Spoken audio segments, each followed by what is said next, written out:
Masaya at mapagpalang pagkikita po muli mga kapatid. Ako po si kapatid na Alfonso Sahagun.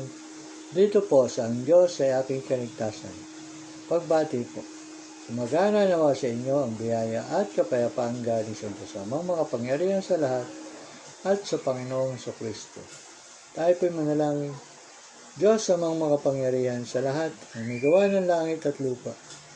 Manaming lahat sa pamamagitan ng pangalan ang Panginoong Jesucristo, ang Hari ng mga hari, ang Panginoon ng Panginoon, ang Diyos ng mga Diyos, ang Diyos ng kaluwalhatian, ang nag-iisang banal, ang maamo at mabuhay naming Panginoon, ang dakilang Diyos. Naririto po ako muli sa iyong harapan at paanan, O Diyos. Yan nagsusumamo na ako ay pahiramin mo ng iyong katalinuhan at buksan mong ganap ang aking puso at kaisipan upang ganap ko maunawaan ang iyong mga salita na aking binabahagi sa iyong mga nilalang. Amen. Magandang gabi po. Ako po ay broadcasting from Bacoor, Cavite through the courtesy of Facebook. Thank you, Facebook. Dito po sa aking episode 36, number 36, may caption po akong ang bagong langit, ang bagong lupa, ang bagong Jerusalem, dito po sa aklat ni San Juan na Apokalipsis. Ito po ang ating matututunan. Sa chapter 21 po, verse 1, patuloy po muna tayo hanggang 8. At nakita ko ang isang bagong langit at ang isang bagong lupa, sapagkat ang unang langit at ang unang lupa ay lumipas na at ang dagat ay wala na. Binago na po ng Panginoong Jesucristo ang langit at ang lupa. Kasi po, ang langit ay nabahira ng kasalanan dahil po si Lucifer na ngayon ay Satanas ay dati pong tagalangit.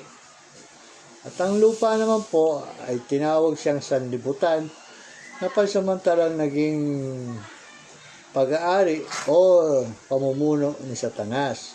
Kaya po, tigmak po sa kasalanan ang kalupaan. Kaya po, binago na rin ang ating Panginoon Jesucristo at inalis na rin niya po ang dagat. Lumipas na raw ang dagat. Sa verse 2, at nakita ko ang banal na lungsod, ang bagong Jerusalem na bumababa mula sa langit, buhat sa Diyos, na nakahanda na gaya ng isang babae kakasal na nagagayakan para sa kanyang asawa. Ayun po, pati ang Jerusalem po ay binago na rin po kung saan ang location, hindi po sinabi. Yung po dating Jerusalem na nasa Israel, wala na po yun. Dahil matagal na pong umalis ang Espiritu ng Diyos sa Israel dahil sa katigasan din ng ulo nila. At narinig ko ang isang malakas na tinig na mula sa trono na nagsasabi, masdan ninyo ang tabernakulo ng Diyos ay nasa mga tao. Siya ay naninirahang kasama nila. At sila ay magiging bayan niya, ang Diyos mismo ay makakasama nila at siya ay magiging Diyos nila. Ay napakamaluwalhati po, no? Kung makakasama po natin ang ating Diyos. At papahirin niya ang bawat luha sa kanilang mga mata at hindi na magkakaroon ng kamatayan. Ayan po. Ayan po ang pangako ng ating Panginoon Jesucristo, hindi na rin magkakaroon ng kamatayan. Kung kayo ay naging banal at pinapaging banal niya at tinanggap kayo. Hindi na rin po magkakaroon ng kamatayan, kundi kasama natin sila, ang Panginoong Jesucristo, sa eternity. Hindi na rin magkakaroon pa ng pagdadalamhati o ng pagtangis man o ng kirot man, sapagkat ang unang mga bagay ay lumipas na. Wala na rin daw po ang pagtangis, pagdadalamhati. Ayan po, o kirot. na pinahiwatig po ng ating Panginoon Kristo ay puro kasayahan, puro kasaganaan ang kanyang ibibigay sa atin. Verse 5, at sinabi na nakaupo sa trono, masdan ninyo, ginagawa kong bago ang lahat ng mga bagay. Ayan po. Ginagawa niyang bago ang lahat ng mga bagay. Kung bago ang lahat ng mga bagay, sinabi rin niya, isulat mo, sapagkat ang mga salitang ito ay tapat at tunay. Sa verse 6 po ng Apokalipsis, at sinabi niya sa akin, naganap na. Ako ang Alpha at ang Omega, ang pasimula at ang wakas. Ang nauuhaw ay aking painumin ng walang bayad sa bukal na tubig ng buhay. Ang magtagumpay ay magmamana ng mga bagay na ito, at ako ay magiging Diyos niya, at siya ay magiging anak ko. Ayan po. So verse 8, ito po ang parusa na nakalaan sa aking babasahin sa harapan ninyo, mga kapatid. Ngunit sa mga duwag, sa mga hindi nananampalataya, mga karumal-dumal, mga mamamatay tao, mga mapakiapig, mga mangkukulam, mga sumasamba sa mga Diyos-Diyosan. Ayan po, kasi kung sa bandang huli po ng buhay ninyo, sumasamba pa rin kayo sa Diyos-Diyosan, ay wala pong biyaya kayong aanihin at walang biyayang maibigay sa iyong ating Diyos, kundi kapahamakan po ng kaluluwa. At sa lahat ng mga sinungaling, ang kanilang bahagi ay sa lawa na nagliliyab sa apoy at asupre, na siyang ikalawang kamatayan. Ayan po. Narinig po rin yung mga kapatid. Ano po? Mga palasamba sa Diyos-Diyosan, mangkukulam, mapakiapig, sinungaling. Ayan po. Karumal-dumal, mga hindi nananampalataya. Ayan po ang sasapitin ng inyong mga kaluluwa kung kayo ay kabilang dito sa aking mga binasa na ito sa harapan ninyo, mga kapatid. Sa verse 9, sa bagong Jerusalem po, at dumating ay isa sa pitong anghel na may 7 mangkok na puno ng 7 huling salot, at nasalita sa akin na nagsasabi, halika, ipapakita ko sa iyo ang babaeng ikakasal, ang asawa ng kordero. At dinala niya akong nasa espiritu, sa verse 10 po ito, sa isang malaki at mataas na bundok, at ipinakita sa akin ang banal na lungsod ng Jerusalem na bumababa mula sa langit, buhat sa Diyos. Verse 11, na may kaluwalhatian ng Diyos, ang kanyang ningning ay katulad ng isang totoong mahalagang bato, na gaya ng batong haspe, na malinaw na gaya ng kristal. Verse 12, ito ay mayroong isang malaki at mataas na pader na may 12 pintuan, at sa mga pintuan ay may 12 anghel, at sa mga pintuan ay nakasulat ang mga pangalan ng 12 lipi ng mga anak ni Israel. Sa silangan ay 3 pintuan, sa hilaga ay 3 pintuan, sa timog ay 3 pintuan, at sa kanluran ay 3 pintuan. Ibig po sabihin, ang 4 na sulok ng bagong Jerusalem may mga tig-3 pinto po na sumisimbolo ng 12 anak ni Israel.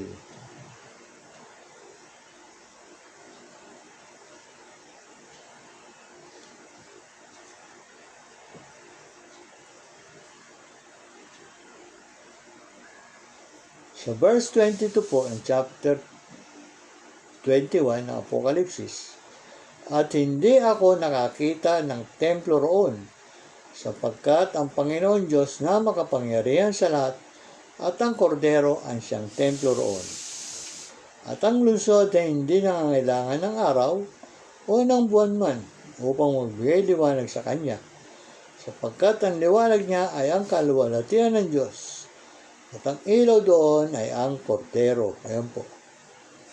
Ang mga bansa sa verse 24 po ay lalakad sa pamamagitan ng liwanag nito, at ang mga hari sa lupa ay magdadala ng kanilang karangalan sa kanya. At ang mga pintuan yon ay hindi isasara kailanman sa araw, sapagkat hindi magkakaroon doon ng gabi. Ito po yung bagong Jerusalem na bumaba dito, no? Nireclaim po ni Jesus Christ ang sanlibutan.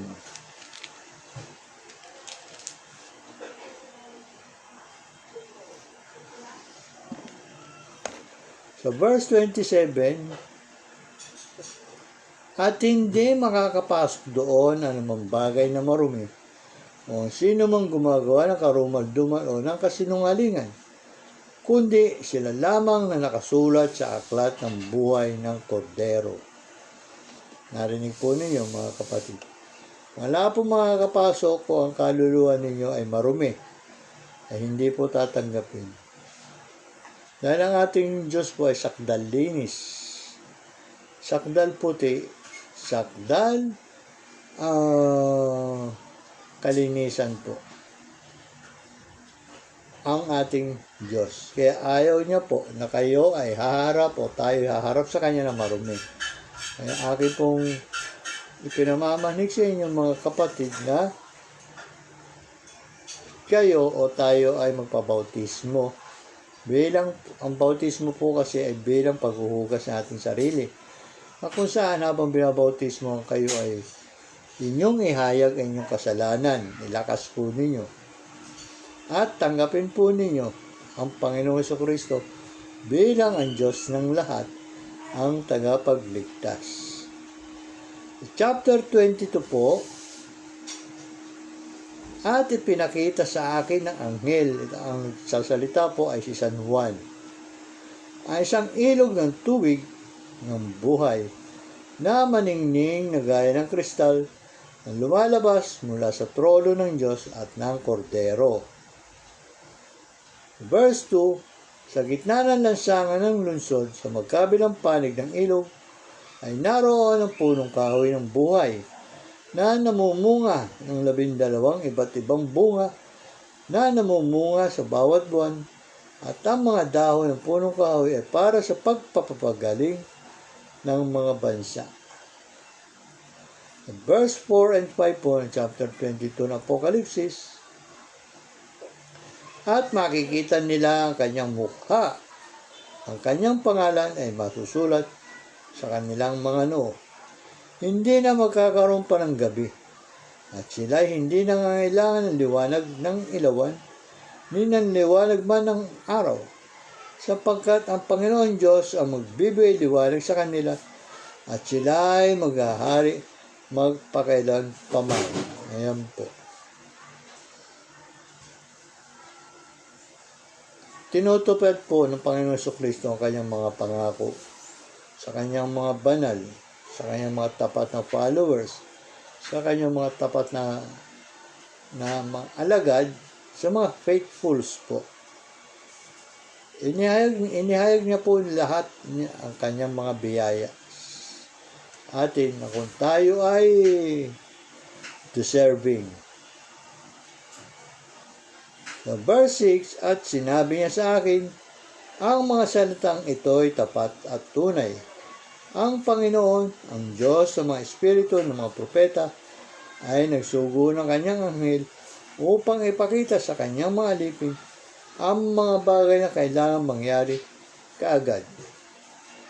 Sa verse 7 po hanggang 9, ako ay malapit ng dumating. Mapalad ang tumutupad ng mga salita ng propesiya ng aklat na ito. Akong si Juan ang nakarinig at nakakita ng mga bagay na ito. At nang aking marinig at makita, nagpatira pa ako upang sumamba sa harapan ng anghel na nagpakita sa akin ng mga bagay na ito. Ngunit ano po ang sabi ng anghel? Sa verse 9, ngunit sinabi niya sa akin, sabi po ni San Juan, huwag mong gawin iyan. Ako'y kapwa mo alipin at ang iyong mga kapatid ng mga propeta.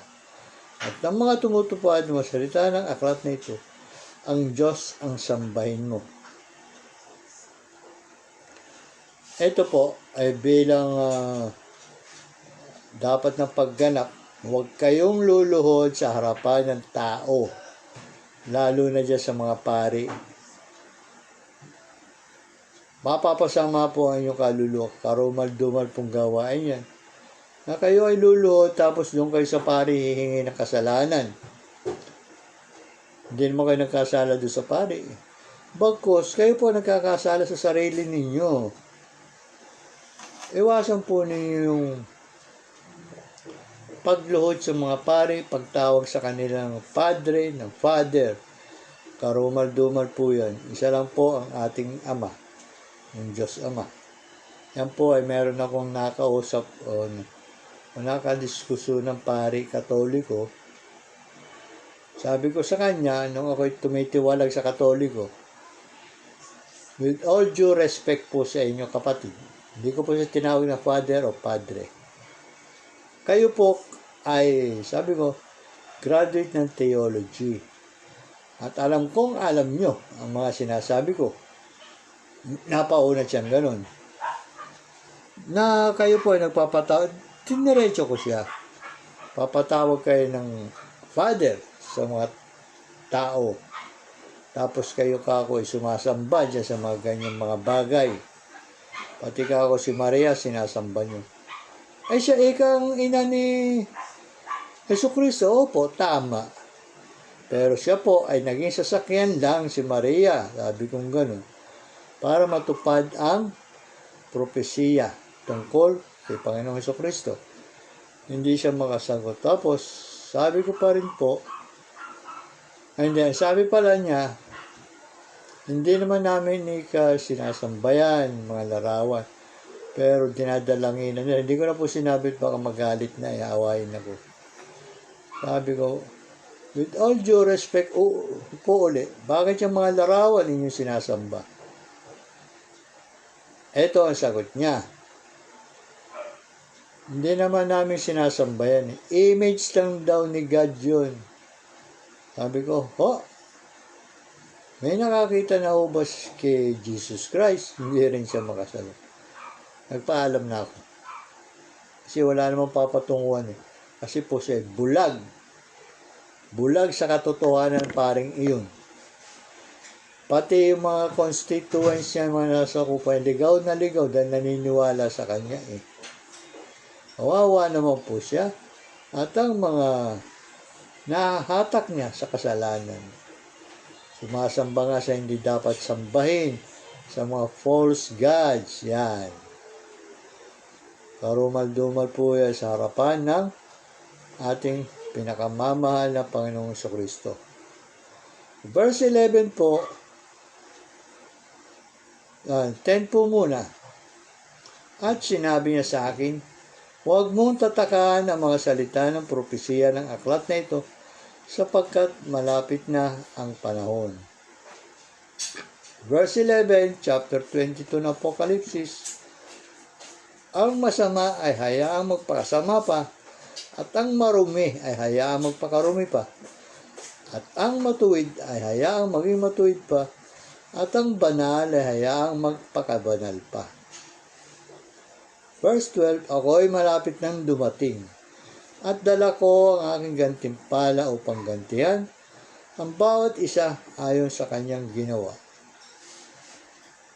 Ito pong binabanggit-banggit ko rin po mga kapat na gantimpala. Dalawa po yan eh. Gantimpala ng Diyos. Yung una niyang gantimpala ay ang buhay na walang hanggan. At ang ikalawa niya pong gantimpala, yung parusang walang hanggan. Doon po yun sa apoy. Verse 13, ako ang Alpha at ang Omega, ang una at ang wakas. Ang una at ang huli, ang pasimula at ang wakas. Mapapalad ang naghuhugas ng kanilang damit. Ang pong damit ay simbolo ng ating espiritu o kaluluwa, upang sila ay magkaroon ng karapatan sa punong kahoy ng buhay at makapasok sa lungsod sa pamamagitan ng mga pintuan. Verse 15, nasa labas ang mga aso. Ito po ay mga makasalanan. Mga mangkukulam, mga mapakiapid, mga mamamatay tao, mga sumasamba sa mga Diyos-Diyosan, at ang bawat umiibig at gumagawa ng kanilang kasinungalingan. Ayan po. Binanggit na naman po ng Panginoong Jesucristo through Saint John na wala nga po makakapasok na mapakiapid, mamamatay tao, palasamba sa Diyos-Diyosan, tumiibig at gumagawa ng kasinungalingan. Ayan po.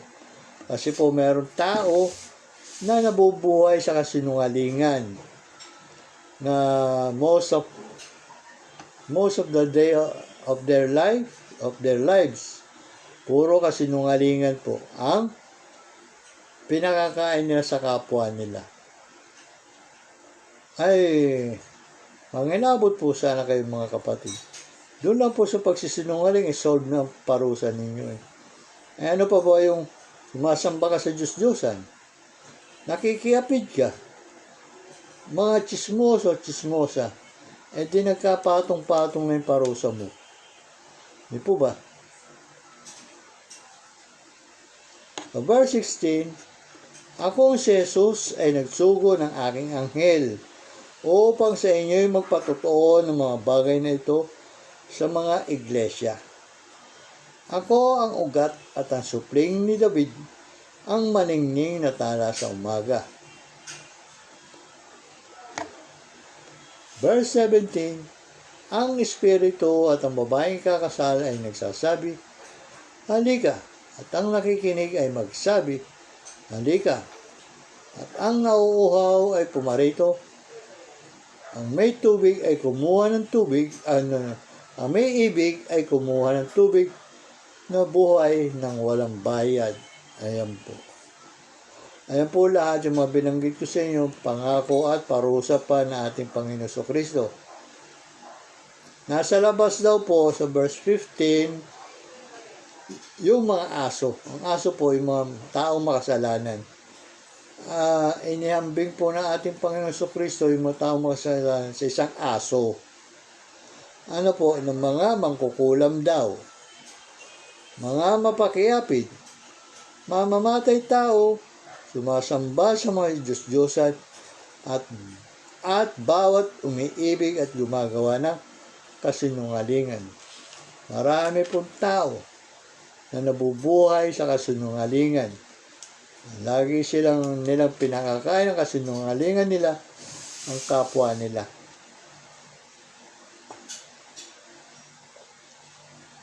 Hindi naman po dapat ganun.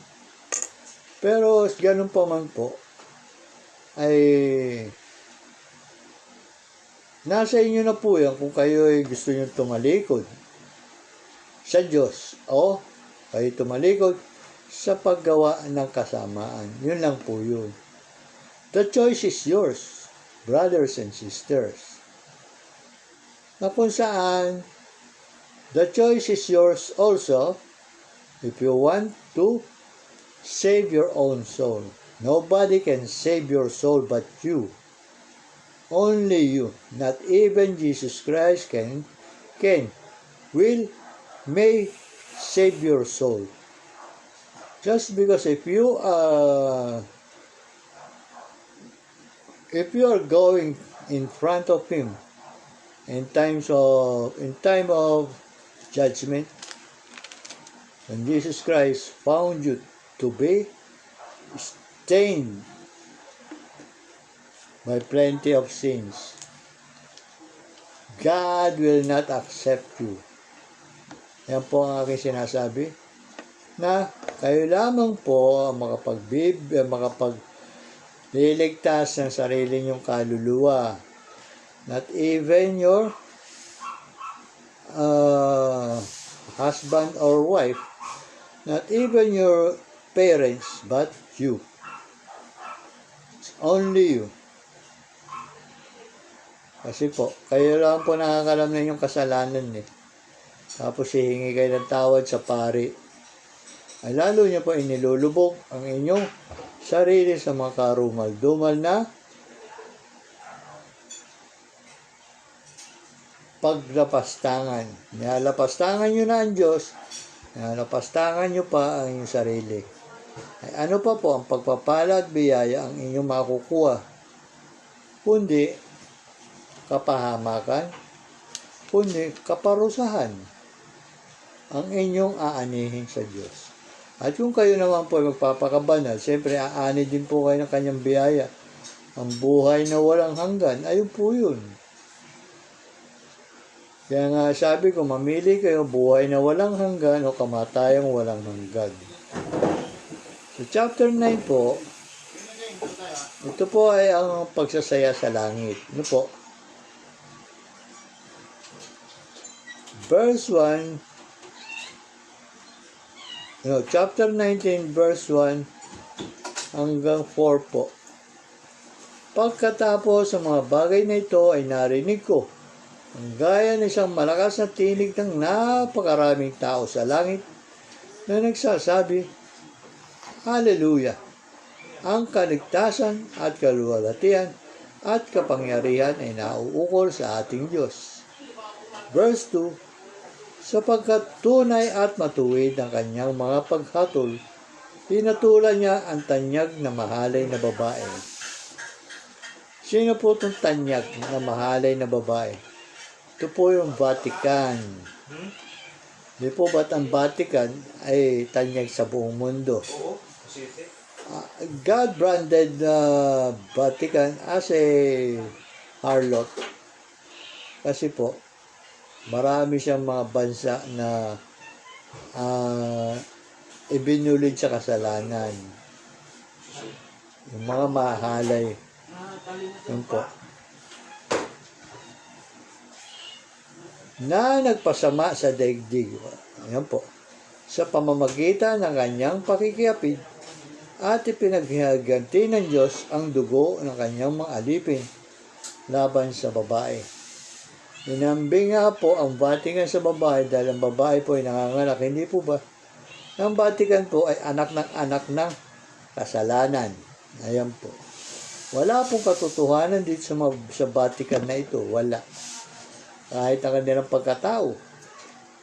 Wala pong katotohanan sa kanila. Kaya nga po, pinatula ng mahalay na babae. Tanyag at mahalay na babae. Verse 3, at sa kalawang pagkakataon ay kanilang sinabi, Hallelujah! At ang usok ng babae pumailang lang magpakailan paman. At nagpatira pa ang 24 na matatanda at ang 4 na nilalang na buhay at sumamba sa Diyos na nakaupo sa trono na nagsasabi, Amen, Hallelujah. Ito pong 24 na matatanda at ang 4 na nilalang na buhay, sila po ay kasamang maghuhukom po ng Panginoon sa Kristo sa atin kung saan tayo nararapat. Kung ikaw ay sa kaligtasan o kung ikaw ay sa kapahamakan.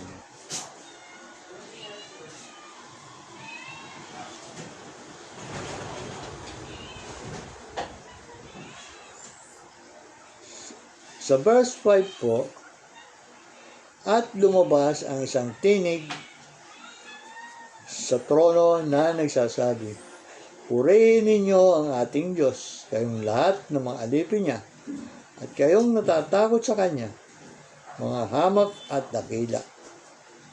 Verse 6, narinig ko ang gaya ng isang tinig ng napakaraming tao, gaya ng lagaslas ng maraming tubig, at gaya ng dagundong ng malalakas na kulog, na nagsasabi, Hallelujah! Sapagkat naghahari ang Panginoon nating Diyos na makapangyarihan sa lahat, tayo magalak at tayo magpakasaya. Ayan po. At ibigay natin sa kanyang kaluwalhatian sapagkat dumating na ang kasal ng kordero at hinihanda na ng kanyang magiging asawa ang kanyang sarili at sa kanya ipinagkaloob na magsuot ng pinong lino at pakintab at malinis. Ito pong sinasabing magiging asawa ng kordero. Ang pagkaunawa ko po rito, kapatid, hindi po babae ito, kundi yung kanyang iglesia. Ano po? Yung kanyang iglesia na pinapaging banal niya, pinaputi niya, tinanggap niya. Ayan po. Ito nga po ang banggit ni San Juan, no? Sapagkat ang pinong lino ay ang matutuwid na gawa ng mga banal. Narinig po ninyo. At sinabi ng anghel sa akin, isulat mo, mapapalad ang mga inaanyayan sa punan ng kasalan ng kordero. At sinabi niya sa akin, ito ang mga tunay na salita ng Diyos. Verse 10, at ako'y nagpatira pa sa kanyang panan upang siya ay aking sambahin. Ano pong ginawa ng anghel? Sabi po ng anghel kay San Juan, ngunit sinabi niya sa akin, huwag mong gawin iyan. Ako'y kapwa mo alipin na kasama mo at ang iyong mga kapatid na mayroong patutuo ni Jesus. Sa Diyos ka sumamba. Ayan po.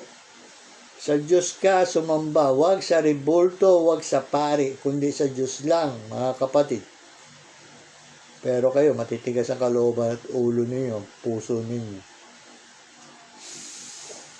Uulitin ko po, para matanim po sa isip at damdamin ninyo. Kung kayo po ay nabibingi na dito sa mga binabasa ko sa inyo, binibingi kayo ni Satanas. Huwag po kayo magpatangay dyan. Iuhulog kayo sa apoy. Uulitin ko po, sa Diyos ka sumamba. Ito po ang sabi ng anghel kay San Juan. Sapagkat ang patutuo ni Jesus ang espiritu ng propesiya. Ayan po. Kayo, luhod kayo ng luhod sa kahoy, sa bato, sa tisa kay Maria, na dating Birhen Maria. Hanggang ngayon sa inyo, virgin pa rin. Ay, anong klaseng pagka-birhen meron yun? Hindi nasisira. Ay, ang dami po naging kapatid ng Panginoong Jesucristo kay Maria. Yung mga kapatid niya sa ina, napakarami po. Tapos sa inyo, hanggang ngayon, virgin pa rin. Ibang klase. Ibang klase yung pananampalataya ninyo. Pananampalatayang baligtad. Ano po? Walang katuturan, walang kahalagahan na pananampalataya. Kundi magiging kahalagahan lang ay ihulog kayo sa apoy. Si Maria po, dapat na narespetuhin. Hanggang doon na lang po. Kaya sabi nga niya po, ang Panginoong Jesucristo na rin po nagsasabi, ikaw ay mapalad. No. Pero to the extent na siya ay sasambahin, jujusin ninyo. Tapos sinasabi niyo, naghimala sa Medjugorje si Birhen Maria, ay si Satanas po gumagawa nun. Wala na pong himala, wala na, buhat ng mga apostol ay nangamatay na, buhat ng iniakyat na ating Panginoon Jesucristo, wala na pong himala. Although nung po naiwan ang mga apostol dito, nung iniakyat ang ating Panginoon Jesucristo, ay nakakapaggawa pa rin po sila ng kababalagan o ng himala. Dahil yun po ay pinahintulot ng Panginoon Jesucristo na gawin nila. Pero ngayon kayo, makakita na kayo ng image sa langit ng hugis tao. Si Jesus Christ na. Makakita na kayo ng image sa lupa ng hugis tao. Si Jesus Christ na ay ano na po yan. Baka ibang Jesus Christ yung sinasamba ninyo. Maghugis yung kaulapan sa langit, maghugis ng mukha. Jesus Christ na para sa inyo. Ay wag pong ganun. Nilulubog nyo po ang sarili nyo sa dakilang kapighatian. Iwasan po ninyo mga kapatid at magsisi kayo.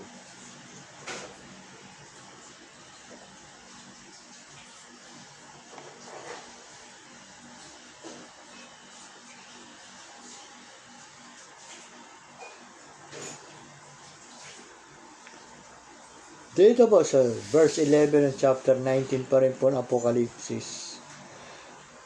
Verse 11 hanggang 12, at nakita kong nabuksan ang langit, at naroon ang isang kabayong puti, at ang nakasakay doon ay tinatawag na tapat at totoo, at sa katuwiran siya ay humahatol at nakikipagdigma.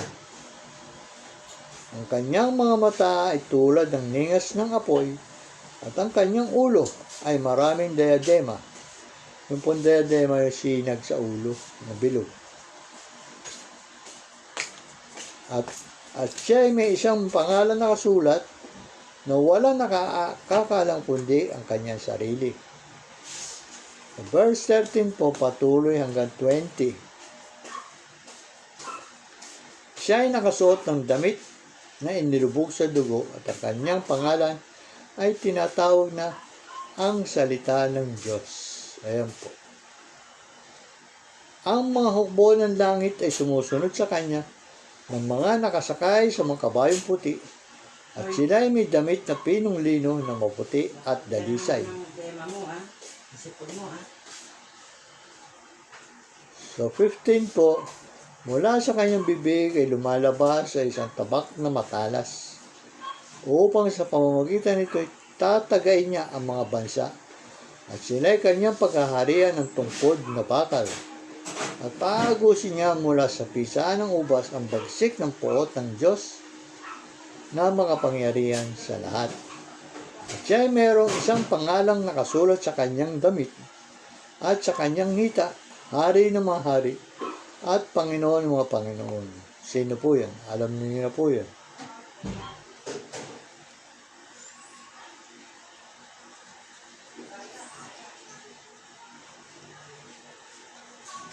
Ito pong aking inihatid sa inyo, mga salita ng Diyos, mga kapatid.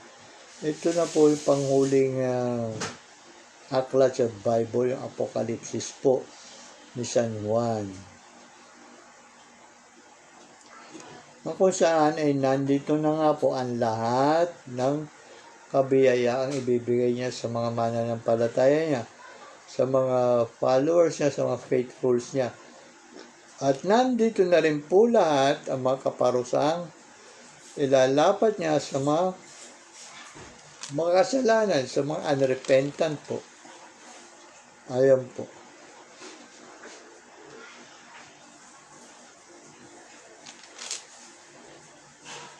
Kung kayo po ay nananampalataya na mayroon Diyos, ay gawin po ninyo ang kanyang mga gustong mangyari sa atin na gawin natin. Po. Pero tayo po ay mapagsalangsang sa kanyang mga salita. Pinababa na nga niya po ang kanyang anak dito sa lupa. Ay ayaw pa rin nating pakinggan ang ating Panginoong Kristo. Nagpakasakit siya para sa atin. Tapos kayo naman deadma lang, deadma. Ay mas iniibig niyo pa si Satanas ang sanlibutan kaysa sa ating Panginoon Diyos. Andyan yung nagchichismis kayo, chismoso, sumasaksi sa kasinungalingan, mga sinungaling, mga mapakiapid, mga mamamatay tao, nang bubugbog ng asawa. Ay naku po. Tapos hindi nyo malang makuwang magsisi. Tapos magsisisi kayo sa harapan ng kahoy. Ano yun? So baka sabihin sa'yo ng kahoy, hoy, nananahimik ako rito, doon ka pumunta sa tunay na Diyos. Ay baka matakot pa kayo pag nagsalita ng ganun. Sabi nga niya po, may mata, walang kita. May kamay, walang galaw. May tenga, walang dinig. Etc. Ang buti ka pa, nakakagalaw ka. Nakakapagsalita ka. Mas matalino ka kaysa Diyos ninyo. Ba Diyos ninyo ay nagagawa mo ba yung nagagawa mo ngayon? Nakakakain ka. Nakakapagsalita ka. Samantalang yung Diyos ninyo, kung hindi pa ipako, hindi makakatayo. Kung hindi pa ipako, hindi maisasabit. Anong klase yan? Sa internet yan, dahil mga natutumbang mga Diyos ninyo. Anong klaseng Diyos yan? Takasan po ninyo ang mga ganyang klaseng at uri ng mga Diyos-Diyosan. False gods. Ibig pong sabihin ating Diyos.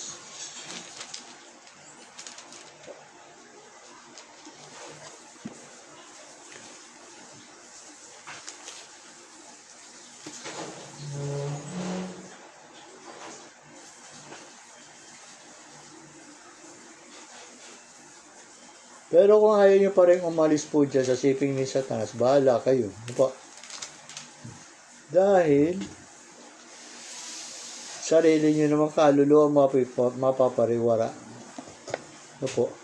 Ito pa nga po ang sabi niya sa verse 4 ng chapter 18 po na Apokalipsis.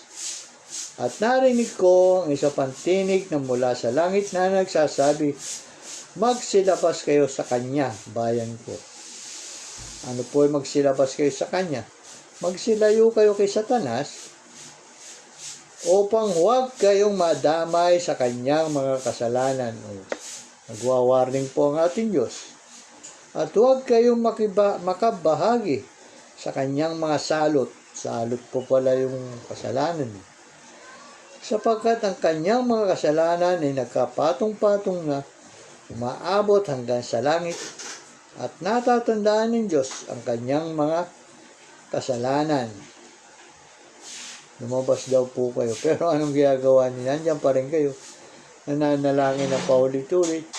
Santa Maria, bla bla bla bla bla. Aba, Ginoong Maria, bla bla bla bla. Ay 7 na beses po yung mga panalangin ninyo.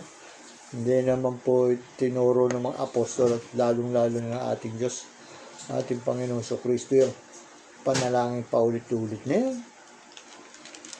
At yan po mga simbahan ng mga pagano, kung tawagin po yan ng Diyos, sinagoga ni Satanas. Dahil nga po, ang nakatira dyan sa mga false gods na yan ay espiritu ni Satanas. Kaya ang Diyos na po ang nagsabi, sinagoga ni Satanas. Ayan po. Si Satanas po ang sinasamba ninyo. Kung kayo, tapos pupunta kayo sa mga sinagoga ni Satanas. Halimbawa, pagka kayo magpapasalamat, ay kay Satanas kayo nagpapasalamat, hindi sa Diyos. Ay mali yung pamamaraan po ninyo. Pumasa kayo sa bar, o board exam, o anumang examen na binigay ng gobyerno, papasalamat kayo sa false gods. Anong klaseng pasasalamat yun? Tapos nakukuha niyo pa, umiyak-iyak. Hindi po tatanggapin ng Diyos Ama yung mga pinagagawa ninyo. Ako po ay diretso nagsasalita sa inyo, mga kapatid, upang gisingin kayo. Hinahama ko yung mga Diyos ninyo. Dahil yan po ang sabi niya, laitin nyo, hamakin ninyo ang mga karumal-dumal na mga bagay. Ayan po. Ano pa bang mangyayari sa akin? Ibig ba sabihin pupurihin ko yung mga false gods na yan. Ibig bang sabihin sasambahin ko yung mga false gods na yan. Tapos na po ang aking kahibang at kahangalan dyan sa mga false gods na yan. Ang tagal ko rin pong panahon na nahumaling dyan. Dumadayo pa po kami sa Pangasinan, sa Bicol, o saan-saan. Ay, naku po. Pero, yun po ay pinagsisisihan ko ng lubos, ng tapat. Sana tanggapin ng ating Diyos ang aking pagsisisi sa pagtatakwil na yan ng mga false gods na yan. Ano po? Na-realize ko nga po na ako po ay nandito na sa harapan ninyo, mga kapatid. Kamatayang walang hanggan, parusa po. Walang hanggan. Ito pa nga rin po sabi nyo sa verse 16 ng chapter 2 ng Apokalipsis. No. Sa verse 14 po muna. Subalit mayroon akong ilang bagay na laban sa iyo, sapagkat mayroon ka dyang ilan na sumusunod sa aral ni Balaam, na siyang nagturo kay Balak na maglagay ng katitisuran sa harapan ng mga anak ni Israel upang kumain sila ng mga bagay na inihandog sa mga Diyos-Diyosan at upang makiapid. Ano po itong mga bagay na inihandog? Kumain. Ito po yung pistahan. Buti pa nga yung mga false god, sinahandugan nyo ng pagkain. Ang Diyos Ama, hindi nyo malang mapasalamatan. Verse 16 po, kaya't magsisi ka. Kung hindi, madali akong darating sa iyo at didigmahin ko sila ng tabak ng aking bibig. Ayan po.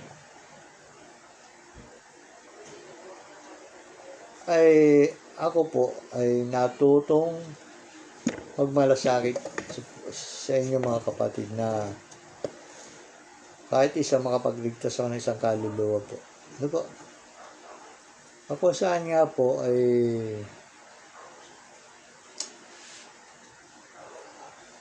ano ba itong sasabihin ko sa inyo? Unang-una na po ang kaluluwa ko, isa na. Ano po? Gusto ko pong ma-save ang kaluluwa ko. Sana rin po kayo ganun din. Dahil nakakarinig na po kayo ng mga salita ng Diyos, tanggapin po ninyo. Pagka tinanggap po ninyo ang salita ng Diyos, tinanggap ninyo siya. Dahil siya nagsalita Hindi naman, wala namang ibang nagsalita. Binabasa ko po lamang ang mga ipinasulat niyang salita sa kanyang mga apostol, sa kanyang mga hari, sa kanyang mga propeta, sa kanyang mga mangangaral. Ayan po. Binabasa ko po at wala po akong binabago. Wala. Dito na lang po muna tayo mga kapatid. Sana po ako ay nakapagbigay sa inyo ng kaliwanagan. Tanggapin niyo po ang salita ng Diyos at kayo din po magkakaroon ng kaligtasan, ng biyaya, panghabang panahon. Amen. Tayo po'y manalangin. Diyos sa mga makapangyarihan sa lahat ng nagawa ng langit at lupa, Ama naming lahat, sa pamamagitan ng pangalan ng Panginoong Jesucristo, ang hari ng mga hari, ang Panginoon ng Panginoon, ang Diyos ng mga Diyos, ang Diyos ng kaluwalhatian, ang nag-iisang banal, ang maamo at mabuhinahing Panginoon. Salamat po, Diyos Ama. Kami ay sinamahan mo sa pamamagitan ng mga banal na salita na aking binabahagi sa iyong mga nilalang. Nawa po, O Diyos, kami ay mapahiram mo ng iyong katalinuhan at buksan mo ang aming kaisipan at damdamin ng aming puso upang ganap namin maunawaan ang iyong mga salita. Ama namin, nasa langit ka, sambahin nawa ang pangalan mo, sundin nawa ang kalooban mo dito sa lupa gaya ng sa langit. Bigyan mo nawa kami ng aming kakainin sa araw na ito. Patawarin sa aming mga utang, gaya ng pagpapatawad sa nagkakautang sa amin. Nilayo mo po kami sa lahat ng masama. Sa iyo ang kapangyarihan, sa iyo ang kaluwalhatian, sa iyo ang kataasasan. Ikaw na nabubuhay, magpakailang-kailang paman. Marapat na ikaw ay aming purihin. Mahalin, ibigin, O Diyos, gaya ng pagmamahal at pag-ibig na binibigay mo sa amin. Bagamat kami po ay mga makasalanan, tanggapin mo po nawa ang aming paghingi ng tawad sa iyo. Matanggapin mo rin po kami bilang iyong bayan at ikaw po ang aming nag-iisang Diyos na makapangyarihan sa lahat. Amen. Hanggang sa muli po, biyaya at pagpapala ang hatid ng Diyos Ama at ng Panginoong Jesucristo. Amen.